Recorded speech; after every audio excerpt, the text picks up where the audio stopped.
সবাইকে স্বাগতম। তো আজকে আমরা ডাইনামিক্সে যে ম্যাথ প্রবলেমগুলো দেখব ওইটার টাইপটা হচ্ছে গুলিতত্ত্বা অর্থাৎ বুলেট রুটের ম্যাথগুলো। আচ্ছা, এখান থেকে 3 ধরনের ম্যাথ বিশেষ করে আসে, 3 ধরনের। তো আমরা 3টা ম্যাথ দিয়ে 3টা ধরন দেখিয়ে ফেলবো। তো চলো প্রথম ধরনটা শুরু করি। প্রথম একটা ম্যাথ হচ্ছে একটি গুলি 0.04 মিটার প্রবেশ করার পরে তার যে ভ্যালোসিটিটা ছিল সেই বেগটা সে 75%ই হারিয়ে ফেলেছে। আচ্ছা, এখন সে আর কতটুকু যাবে, সে আর কতটুকু প্রবেশ করবে, আর কতটুকু প্রবেশ করবে, এ ধরনের একটা প্রশ্ন আমাদের পরীক্ষায় আসতেই পারে। আমাকে একটা গুলি বা বুলেট দেওয়ার পরে সে কিছু দূর প্রবেশ করার পর তার বেগ এত হারিয়ে ফেলেছে, সে আর কতটুকু যাবে, এ ধরনের প্রশ্ন করতে পারে। যারা ইংলিশ ভার্সনের আছো তাদের জন্য কি হতে পারে?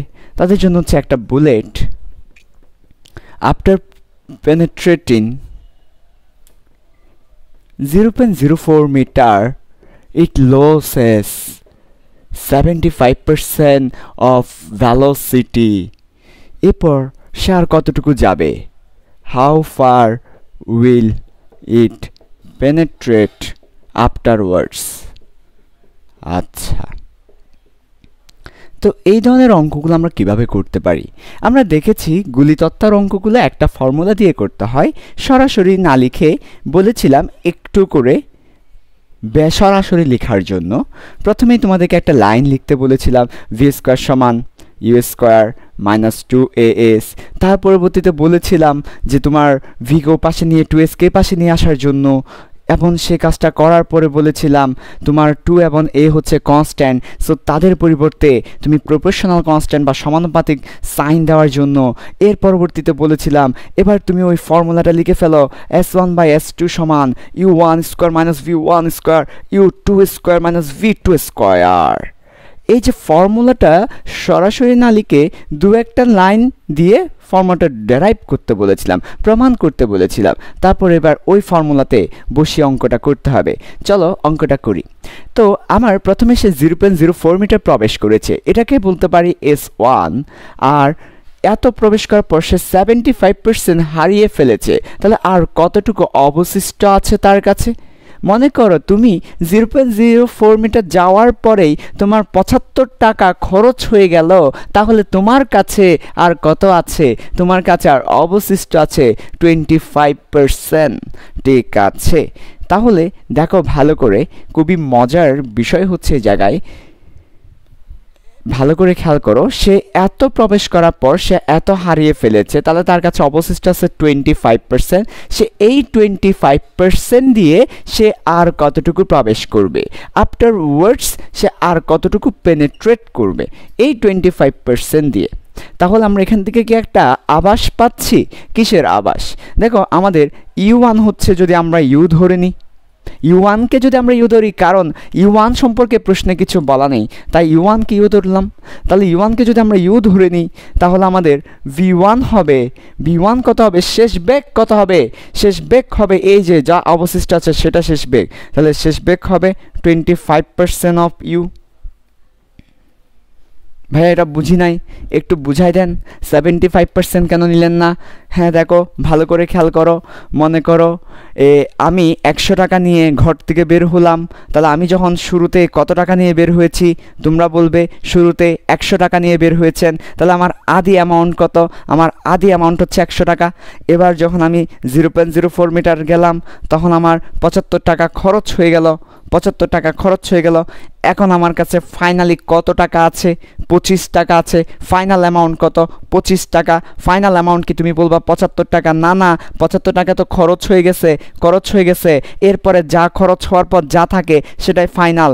ঠিক আছে, আমার কাছে তাহলে ফাইনালি কত আছে? ফাইনাল অ্যামাউন্ট কত? ফাইনালি কত আছে? ফাইনাল অ্যামাউন্ট কত? ফাইনালি আমার কাছে আর 25 টাকা আছে, ফাইনাল অ্যামাউন্ট হবে 25 টাকা। কাজেই এখানের মধ্যে আমি ইউ নিয়ে বের হয়েছি, 0.04 মিটার যাওয়ার পর আমার 75% লস হয়ে গেল। আমার কাছে আর কত আছে? ফাইনালি 25% আছে। এই 25% ফাইনালি যেটা আছে সেটাই ফাইনাল ভেলোসিটি। এর পরবর্তীতে যেটা ফাইনাল ভেলোসিটি কিসের জন্য প্রথমবারের জন্য ওইটা দ্বিতীয়বারের জন্য ইনিশিয়াল ভেলোসিটি তাহলে এটাকে আমরা বলতে পারি এই যে এটাকে আমরা বলতে পারি u2 তাহলে u2 হবে v1 আর v1 কত ছিল 25% অফ u 25% অফ u বলতে কি বোঝায় 25 ডিভাইডেড বাই 100 ইনটু u এটা বোঝায় তাহলে 25 ডিভাইডেড বাই 100 ইনটু u এটাই হচ্ছে 25% অফ u এর পরবর্তীতে এবার v2 কত v2 হচ্ছে আন্ডা বিকজ এক সময় তারা থেমে যাবে তাই v2 হবে আন্ডা এই যে প্রত্যেকটা মান আমরা পেয়ে গেলাম এই প্রত্যেকটা মান এবার এই ঐতিহাসিক সূত্রে বসিয়ে ঐতিহাসিকভাবে অঙ্কটা করে ফেলো তাহলে চলো অঙ্কটা ঐতিহাসিকভাবে করে ফেলি ওকে ওকে দেখো ওকে তাহলে আমাদের আছে s1 by s2 is equal to u1 minus v1 u2 minus v2 অমনু এরপরে কি হবে এরপরে s1 এর মান বসায় দাও 0.04 s2 এর মান তো বের করবে তুমি u1 এর মান বসায় দাও u এর পরবর্তীতে এখানে একটু কাটা এবং কাটি করলে তাহলে দেখবে u/4 চলে আসে কাটা এবং কাটি করলে তুমি দেখবে u/4 চলে আসে কারণ 25 কে 100 দ্বারা যদি ডিভাইড করে দিই 1/4 তাহলে আমরা v1 এর জায়গায় লিখব u/4 বিকজ v1 u/4 তারপর u2 এর জায়গায় লিখবে u/4 মাইনাস আন্ডা এবার যদি তুমি ক্যালকুলেশন করো তাহলে তুমি দেখতে পাবে তুমি উপরে পাচ্ছ u কমন নিলে 1 মাইনাস 1/4 তুমি নিচে পাচ্ছ u কমন নিলে 1/4 ওকে নাইস u এবং u চলে যাবে u আর u চলে যাবে বাকি থাকবে 1 মাইনাস 1/4 আর 1/4 তাহলে হচ্ছে তোমার 3/4 1/4 আচ্ছা আমি তো একটা ভুল করেছি এখানে তো বর্গ করি নাই বর্গ না করলে তো হবে না আমার এখানে টেনশন মিলতেছে না বর্গ করা লাগবে ভাই বর্গ করা লাগবে দেখছো এই যে এটা একটা শিক্ষা কিন্তু যারা বর্গ করে নাই তাদের কিন্তু ভুল হবে অঙ্কটা বর্গ করা লাগবে চলো বর্গ করে দিই বর্গ না করলে তো হবে না তাহলে u square minus u square by 16 হবে এটা আবার ইউ স্কয়ার বাই 16 হবে আচ্ছা আচ্ছা তাহলে আমার ফাইনালি কত আসে ইউ স্কয়ার কমন নিয়ে কাটাকাটি দিলে তাহলে হচ্ছে যে 1 মাইনাস 1/16 নিচে হচ্ছে 1/16 পরবর্তীতে আসে 15/1 s1/s2 সমান আর কি তাহলে আমরা ফাইনালি s2 পাচ্ছি 0.04 ডিভাইডেড বাই 15 আচ্ছা এবার ঠিক আছে এবার অঙ্কটার অ্যান্সার মিলছে 2.67 ইন্টু 10 ইনভার্স 3 মিটার এটাই আসবে 2.67 ইন্টু 10 ইনভার্স 3 মিটার হ্যাঁ হ্যাঁ ঠিক আছে এবার অঙ্কটা ঠিক আছে এভাবে করতে হবে তাহলে আমরা প্রথমে বর্গ করি নাই তাই আমাদের উল্টাপাল্টা মান চলে আসছিল বর্গ কিন্তু করতে হবে বর্গ না করলে হবে না ফর্মুলাতে বর্গ ছিল সো এটা অনেকে বর্গ না করলে আমার মতো ভুল করবে সো ভুল করা যাবে না বর্গ করতে হবে অঙ্কটাতে ঠিক আছে তাহলে কি বুঝতে পেরেছি অঙ্কটা ওকে জাস্ট ফর্মুলা বসিয়ে করে দিলাম আর কি আচ্ছা অঙ্কটা খুবই সহজ এবার আমরা আরেকটা প্রবলেমে যাব চলো আরেকটা প্রবলেমে যাই এবার আমরা 11 নম্বর প্রবলেমে যাব তাহলে চলো 11 নম্বর প্রবলেম আচ্ছা 11 নম্বর প্রবলেমটা আরেক ধরনের প্রবলেম এই ধরনের প্রবলেমও তোমাদের আসতে পারে গুলিতত্ত্ব থেকে তাহলে দেখো এই ধরনের প্রবলেমও তোমাদের আসতে পারে গুলিতত্ত্ব থেকে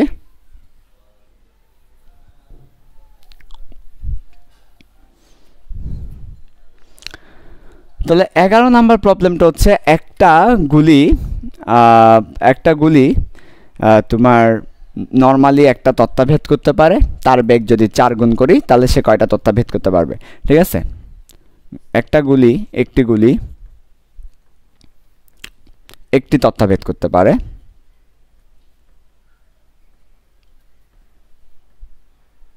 এখন বলছে তার বেগ যদি 4 গুণ করা হয় তাহলে আর কতটি তত্ত্ব ভেদ করতে পারবে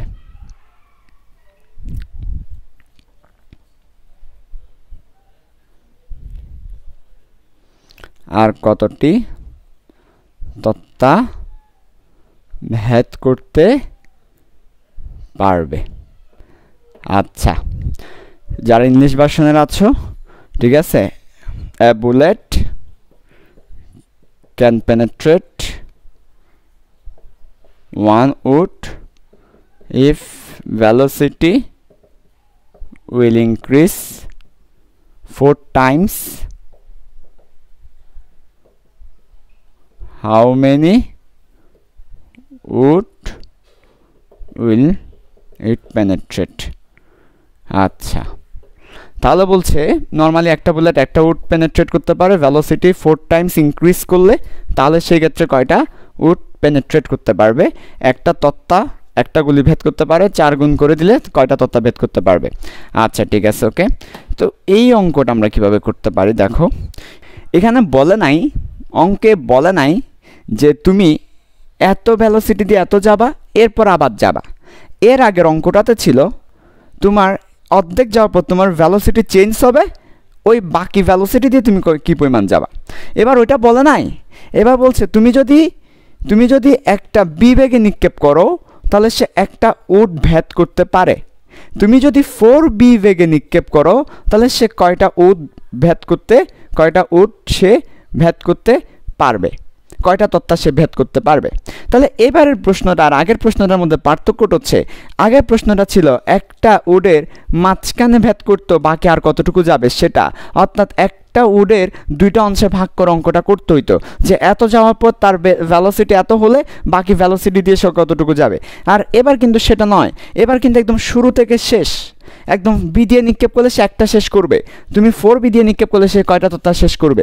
এটা এবারের প্রশ্ন আর আগের প্রশ্ন এক না, ফলে এবারের অঙ্ক আর আগের অঙ্ক এক নিয়মে করলে হবে না, আগের অঙ্কের নিয়মে ওই সূত্র দিয়ে যদি করো হবে না।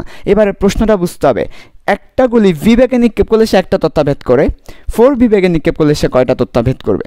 তাহলে এবারের অঙ্কটা করতে হবে শক্তি দিয়ে, এনার্জি দিয়ে, শক্তি ছাড়া এই অঙ্কটা হবে না, শক্তি দিয়ে অথবা এনার্জি দিয়ে করতে হবে। তাহলে দেখো অঙ্কটা আমরা একটু বুঝিয়ে দিচ্ছি তোমাদেরকে, অঙ্কটা আমি বুঝিয়ে দিচ্ছি, দেখো অঙ্কটা আমি বুঝিয়ে দিচ্ছি, একদম সহজ।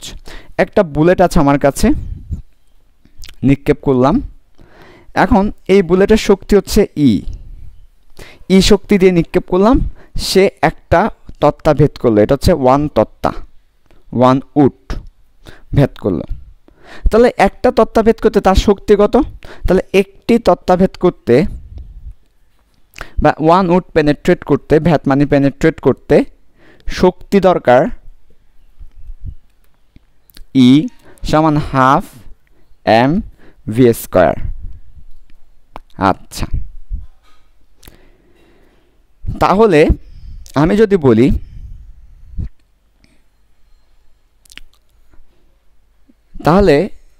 যদি বলি ভেলোসিটি 4 গুণ করা হয়েছে, তাহলে বেগ, এই যে ভেলোসিটি যেটা আছে সেই বেগটাকে যদি আমরা 4 গুণ করি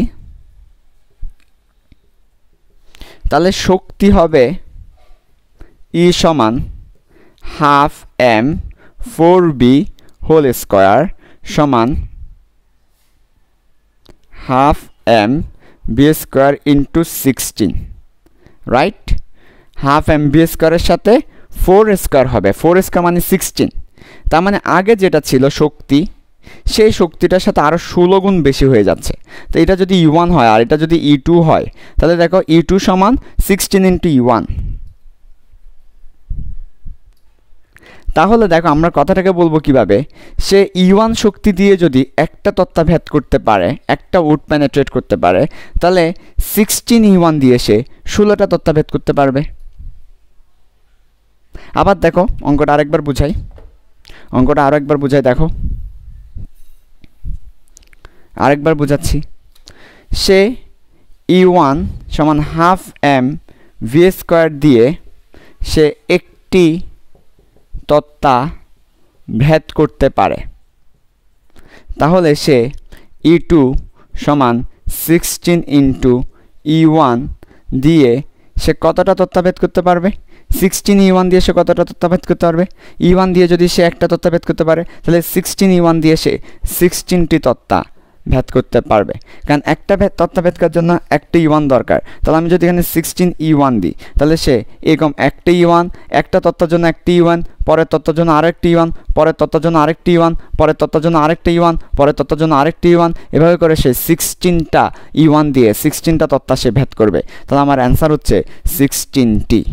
এটাই হচ্ছে অ্যান্সার। এবং অঙ্কটা এভাবেই করব যে একটা E1 দিয়ে বা একটা হাফ mv² দিয়ে সে একটা তথ্য ভেদ করতে পারে, তাহলে তার বেগ 4 গুণ করলে তার শক্তি 16 গুণ হবে, কারণ হাফ mv² আছে, তাহলে বেগ 4 গুণ করলে এটা 16 গুণ হবে, 16টি তথ্য ভেদ করতে পারবে।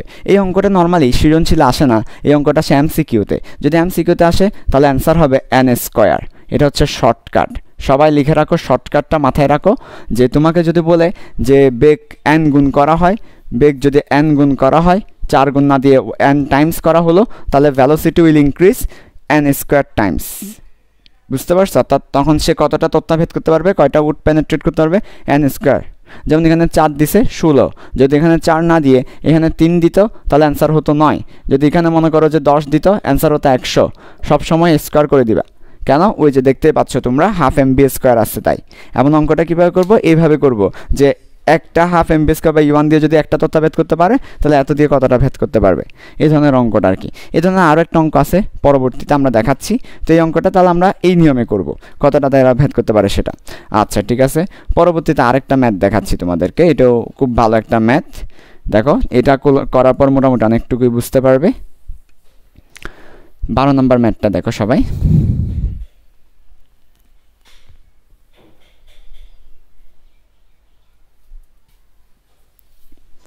আচ্ছা, সো দেখো 12 নম্বর ম্যাথ, এটাই লাস্ট ম্যাথ আমাদের গুলিতত্ত্ব থেকে এবং মোটামুটি এই চ্যাপ্টার থেকে। তো দেখো যে মনে করো একটা বন্দুক আছে, আবার মানে আমি 3বার ফায়ার করব আর কি। একটা বন্দুক থেকে আমি 3বার ফায়ার করব, 1 বার 2 বার 3বার ফায়ার করলাম। 3বারে আমি শক্তি দিয়ে ফায়ার করলাম, শক্তি দিয়ে ফায়ার করলাম, শক্তি দিয়ে ফায়ার করলাম। প্রথমবার সে 2টা তথ্য ভেদ করতে পারে, এই যে 2টা তথ্য, 2 উড 2টা তক্তা ভেদ করতে পারে সম্পূর্ণভাবে। পরবর্তীতে সে একটা দেওয়াল ভেদ করতে পারে, 20 সেন্টিমিটারের একটা দেওয়াল, 20 সেন্টিমিটারের একটা দেওয়াল। আর এখানে একটা তথ্য হচ্ছে 5 সেন্টিমিটার করে, আর একটা 5 সেন্টিমিটার করে। 20 সেন্টিমিটারের একটি দেওয়াল ভেদ করতে পারে। আর তৃতীয়ত একটা উডকে একটা দেয়ালের সামনে রাখা হলো, এই যে একটি দেয়াল আর একটি তক্তা পাশাপাশি রাখা হলো। আমরা আগেই জানি এটা 5 সেন্টিমিটার আর এটা 20 সেন্টিমিটার। এখন বলছে কি পরিমাণ ভেদ করতে পারবে। তাহলে প্রশ্নটা শোনো ভালো করে। সমান শক্তি দিয়ে নিক্ষেপ করা হলো, সমান শক্তি দিয়ে গুলি করা হলে প্রথমবার কি হচ্ছে, প্রথমবার হচ্ছে এটা, প্রথমবার 5 সেন্টিমিটার পুরুত্বের এত থিকনেসের 2টি তক্তা ভেদ করতে পারে। দ্বিতীয়বার 20 সেন্টিমিটার একটি দেয়াল ভেদ করতে পারে।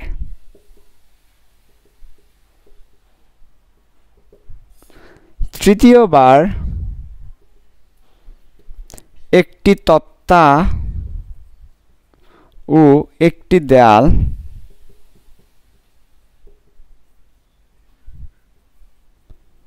পাশাপাশি রাখলে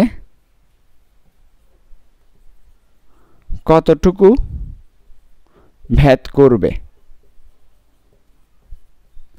এই হচ্ছে প্রশ্নটা। ইংলিশ ভার্সনে যারা আছো তাদের জন্য প্রশ্নটা বলে দিচ্ছি। ইকুয়াল এনার্জি দিয়ে আমি একটা বুলেটকে থ্রো করলাম। ফার্স্ট টাইম 5 সেন্টিমিটার থিকনেসে 2 উড পেনেট্রেট করতে পারে, second time 20 centimetre 1 wall penetrate করতে পারে, থার্ড টাইম সে একটা উডকে একটা ওয়ালের সামনে রাখা হলে সে কতটুকু পেনেট্রেট করবে। আচ্ছা, তাহলে দেখো এই যে শক্তি সমান শক্তি দিয়ে 3টা বুলেটকে নিক্ষেপ করলাম, 3টা বুলেটকে থ্রো করলাম। প্রথমবার সে দুইটা তক্তা ভেদ করে থেমে যাবে, দুইটা উট ভেদ করে থেমে যাবে। দ্বিতীয়বার সে একটা 20 সেন্টিমিটারের দেয়াল ভেদ করে থেমে যাবে। তৃতীয়বার যদি একটা তক্তাকে একটা দেয়ালের সামনে রাখি তাহলে সে কতটুকু যাবে, সেটা হচ্ছে প্রশ্ন। আচ্ছা ঠিক আছে, তৃতীয়বার সে কতটুকু যাবে সেটা হচ্ছে প্রশ্ন। তাহলে আবার দেখো, সমান শক্তি দিয়ে গুলি করা হলে প্রথমবার 5 সেন্টিমিটার পুরুত্বে দুটা তক্তা ভেদ করতে পারে, দ্বিতীয়বার 20 সেন্টিমিটারের একটা দেয়াল ভেদ করতে পারে, তৃতীয়বার একটা তক্তা এবং একটা দেয়াল পাশাপাশি রাখলে কতটুকু ভেদ করবে। চলো অঙ্কটা করি আমরা। অঙ্কটা করি, দেখো খুবই মজার একটা প্রবলেম, কিন্তু এটা খুবই ইন্টারেস্টিং একটা প্রবলেম এটা। সো দেখো অঙ্কটা করো সবাই, দেখো একদম সহজে করবো অঙ্কটা। ওই যে বললাম এই অঙ্কটা কিন্তু কোন নিয়মে করা যাবে না, আগের নিয়মগুলোতে করা যাবে না, এটা করতে হবে এই যে লাস্ট যে ম্যাথটা করাইছি 11 নম্বর ম্যাথের নিয়মে, যে শক্তি দিয়ে করতে হবে। তাহলে এরকম কতটুকু ভেদ করবে, এই যে শক্তি দেওয়া থাকলে শক্তি দিয়ে অঙ্কগুলো করব, শক্তি দেওয়া থাকলে শক্তি দিয়ে অঙ্কগুলো করতে হবে। দেখো ই শক্তি দিয়ে যদি দুইটা তক্তা ভেদ করতে পারে তাহলে আমি লিখলাম ই শক্তি দিয়ে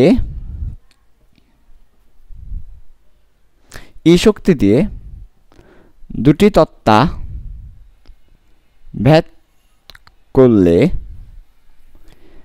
E/2 শক্তি দিয়ে ভেদ করবে একটি তক্তা।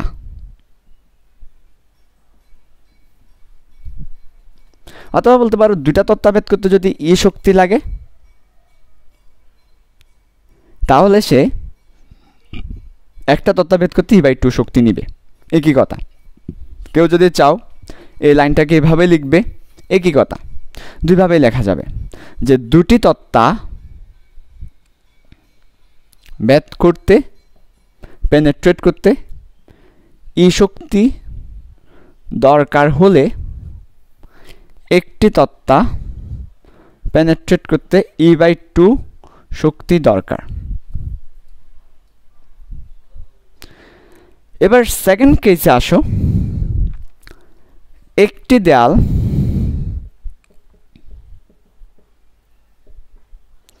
ভেদ করতে ই শক্তি দরকার, তাহলে হাফ দেয়াল, অর্ধেক দেয়াল ভেদ করতে E/2 শক্তি দরকার। তাহলে আমরা কি বললাম দেখো ভালো করে, আমাদের ই শক্তি দেওয়া ছিল, ই শক্তি দিয়ে সে দুইটা তক্তা ভেদ করছে, তাহলে সে একটা তক্তা ভেদ করতে কি পরিমাণ শক্তি দরকার, E/2। ভাই আপনি একটা তক্তার জন্য বের করে নিলেন কেন? কারণ আমার এখানে একটা তক্তা আছে, আমাকে বের করতে হবে একটা তক্তা আর একটা দেয়াল সামনে রাখলে কতটুকু যাবে। তো আমার এখানে একটা তক্তা আছে, একটা তক্তার জন্য কি পরিমাণ শক্তি দরকার, E/2 দরকার, সেটা বের করে নিলাম যাতে করে আমি এখানে অ্যাপ্লাই করতে পারি। এর পরবর্তীতে বলছে একটা দেয়াল ভেদ করতে ই শক্তি দরকার। এবার দেয়ালের কথাই আসছে, ওয়ালের কথাই আসছে, তক্তা নয়, ওয়ালের কথা। তো দেখো আসলে একটি দেয়াল ভেদ করতে ই শক্তি দরকার, তাহলে অর্ধেক দেয়াল ভেদ করতে কি পরিমাণ শক্তি দরকার, E/2 দরকার, বের করে রাখলাম। এবার দেখো 3 নাম্বার কেসে খেয়াল করো, 3 নাম্বার কেসে আমি তাকে ই শক্তি দিয়েছি, সে প্রথমে একটা তক্তা ভেদ করলো, দেখো সে প্রথমে একটা তক্তা ভেদ করলো, তাহলে একটা তক্তা ভেদ করতে গিয়ে তার কি পরিমাণ শক্তি খরচ হয়ে গেল, একটা তক্তা ভেদ করতে গিয়ে তার E/2 খরচ হয়ে গেল, E/2 খরচ হয়ে গেল। তাকে দিলাম, আমি দিলাম কতটুকু, তাকে সাপ্লাই দিলাম ই, তার মধ্যে E/2 খরচ হয়েছে একটা তক্তা ভেদ করতে গিয়ে, কারণ একটি তক্তা ভেদ করতে E/2 শক্তি লাগে, তাহলে E/2 সে খরচ করে ফেলছে একটা তক্তা ভেদ করতে গিয়ে। তাহলে তার কাছে আর কতটুকু আছে, তার কাছে ই দিলাম, E/2 খরচ হয়ে গেলে তার কাছে আর E/2 আছে, E/2 বাকি আছে। আবার দেখো তাকে ই শক্তি দিলাম, তারপর সে একটা তক্তা ভেদ করলো, একটা তক্তা ভেদ করার পরে তার E/2 শক্তি খরচ হয়ে গেল, কারণ একটি তক্তা ভেদ করতে E/2 শক্তি দরকার, তাই একটি তক্তা ভেদ করতে গিয়ে E/2 খরচ হয়ে গেল। তার কাছে আর কতটুকু আছে, E/2 আছে, ওই E/2 দিয়ে সে কতটুকু যাবে, ওই E/2 দিয়ে সে কতটুকু যাবে। দেখো এবার দেয়াল চলে আসছে, কিন্তু এবার কিন্তু আর তক্তা নাই, এতক্ষণ তক্তা ছিল, তক্তার সাথে দেয়াল পাশাপাশি রাখলাম, অর্থাৎ একটা তক্তা রাখলাম, তক্তার পরে দেয়াল রাখলাম, এই যে একটা তক্তা, তক্তার পরে দেয়াল, তাহলে তক্তা সে ভেদ করে ফেললো, E/2 তার খরচ হয়ে গেল। এবার বাকি E/2 দিয়ে সে ওই দেয়ালের কতটুকু যাবে, তাহলে একটা দেয়াল ভেদ করতে ই শক্তি দরকার, তাহলে হাফ দেয়াল ভেদ করতে e/2 দরকার। তো তার কাছে বাকি আছে কত? তার কাছে বাকি আছে e/2। তাকে দেয়াল ভেদ করতে হবে, একটা পুরো দেয়াল ভেদ করার জন্য তার কাছে বাকি আছে e/2। তাহলে e/2 দিয়ে কি সে একটা দেয়াল ভেদ করতে পারবে, নাকি e/2 দিয়ে সে হাফ দেয়াল ভেদ করতে পারবে? e/2 দিয়ে সে অবশ্যই হাফ দেওয়াল ভেদ করবে, একটা দেয়াল সে কখনো ভেদ করতে পারবে না। তাহলে e/2 দিয়ে সে কতটুকু যাবে? e/2 দিয়ে সে দেয়ালের অর্ধেক যাবে। তাহলে আর বাকি সে কতটুকু যাবে? তাহলে একটা তক্তা ভেদ করার পর সে দেয়ালের অর্ধেক যাবে। তাহলে একটি তক্তা প্লাস হাফ দেয়াল ভেদ করতে পারবে। তাহলে তৃতীয়বার, থার্ড টাইমস সে একটা তক্তা প্লাস হাফ দেওয়াল ভেদ করতে পারবে। একটা তক্তা হচ্ছে 5 সেন্টিমিটার আর হাফ দেওয়াল হচ্ছে 10 সেন্টিমিটার। কারণ একটা পুরা দেওয়াল যদি 20 সেন্টিমিটার হয়, হাফ দেওয়াল হবে 10 সেন্টিমিটার, সমান 15 সেন্টিমিটার সে ভেদ করতে পারবে। 15 সেন্টিমিটার সে ভেদ করতে পারবে। আবার বলছি, একটা তক্তা হচ্ছে 5 সেন্টিমিটার আর একটা দেওয়াল হচ্ছে 20 সেন্টিমিটার অর্ধেক 10 সেন্টিমিটার, তার মানে সে 15 সেন্টিমিটার ভেদ করতে পারবে। তাহলে থার্ড টাইমস সে কতটুকু ভেদ করতে পারবে? 15 সেন্টিমিটার, অর্থাৎ একটা তক্তা প্লাস একটা দেয়ালের অর্ধেক সে ভেদ করতে পারবে। কি দিয়ে করেছি?